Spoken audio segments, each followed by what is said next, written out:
Hello everyone, আসসালামু আলাইকুম। Welcome back to my channel. আশা করছি আপনারা সবাই ভালো আছেন। আমি আলহামদুলিল্লাহ ভালো আছি। আজকে আপনাদের সাথে তৈরি করে দেখাবো খুবই মজাদার ঝুরা মাংস রেসিপি। আশা করছি রেসিপিটি ভালো লাগবে। ভালো লাগলে লাইক, কমেন্ট, শেয়ার দিয়ে পাশে থাকবেন এবং টাইমলাইনে শেয়ার করে দেবেন রেসিপিটি। এই ঝুরা মাংস দিয়ে আপনারা চিকেন বার্ন, তারপর পিৎজা, বার্গার, ঝুরা মাংসর পিঠা সবগুলোতে মাংস ব্যবহার করে বিভিন্ন ধরনের রেসিপি আপনারা বানাতে পারবেন। তো চলুন রেসিপিটি শুরু করা যাক। প্রথমে পানি নিয়ে তার মধ্যে লবণ দিয়ে চিকেনটা দিয়ে দিয়েছি। এর মধ্যে আদা রসুনের পেস্ট দিয়ে চিকেনকে সিদ্ধ করে নেব। চিকেন থেকে যেন বাজে একটা স্মেল না আসে সেজন্য দিয়ে দিব এক ফালি লেবু। লেবুটা ভালোভাবে চিপে রস দিয়ে দিব। আপনারা চাইলে এখানে ভিনেগারও ব্যবহার করতে পারেন।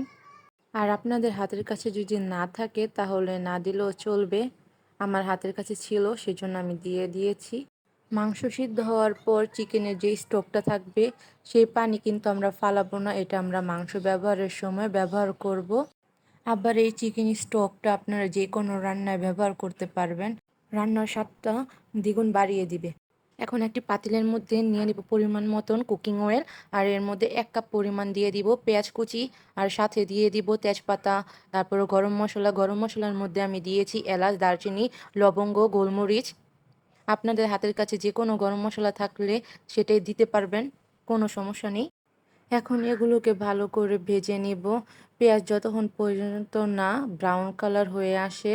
সুপ্রিয় দর্শক, এর মধ্যে চিকেনটা ঠান্ডা হয়ে গিয়েছিল। আমি অফ ক্যামেরায় চিকেনটাকে ভালো করে ঠান্ডা করে তারপর মাংস ছাড়িয়ে নিয়েছি। আপনারা ঠিক এভাবে মাংস ছাড়িয়ে নেবেন। সুপ্রিয় দর্শক, আজকে আমি সবগুলো বাটা মশলায় রান্না করব। এর জন্য এর মধ্যে দিয়ে দিব 1 টেবিল চামচ আদা বাটা, 1.5 টেবিল চামচ রসুন বাটা, 1 টেবিল চামচ জিরা বাটা। এখন এগুলোকে ভালো করে ভেজে নিব যাতে কাঁচা গন্ধটা চলে যায় আর একটা সুন্দর স্মেল আসে।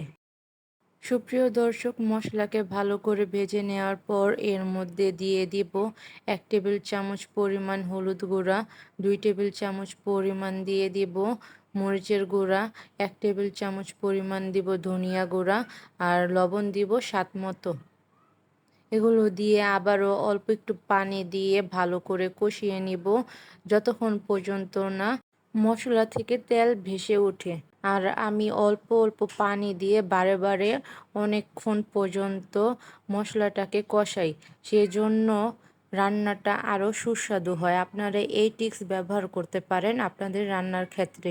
এ পর্যায়ে দিয়ে দিব চিকেন স্টক, মানে চিকেন যে পানি দিয়ে সিদ্ধ করেছিলাম, পরবর্তীতে যে পানিটুকু ছিল সেই পানি এখানে ব্যবহার করে ভালো করে মশলাটাকে কষিয়ে নিব।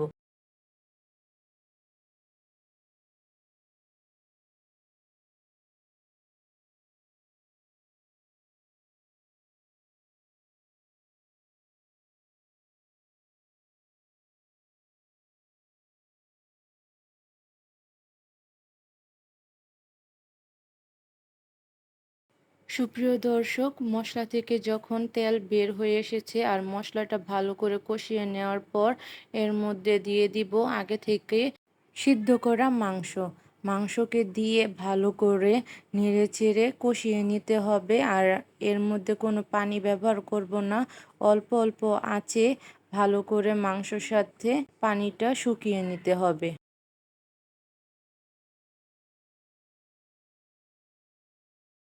সুপ্রিয় দর্শক, আমার ঝুরা মাংস তৈরি হয়ে গেছে। আর লাস্ট পর্যায়ে আমি দিয়ে দিব কয়েকটা ফালি করা কাঁচামরিচ। লাস্ট পর্যায়ে কাঁচামরিচ দেওয়ার ফলে অনেক সুন্দর একটা স্মেল বের হয়, মাশাল্লাহ অনেক ভালো লাগে। আপনারাও এই রেসিপিটি বাসায় ট্রাই করে দেখবেন। আশা করছি রেসিপিটি আপনাদের অনেক অনেক ভালো লেগেছে।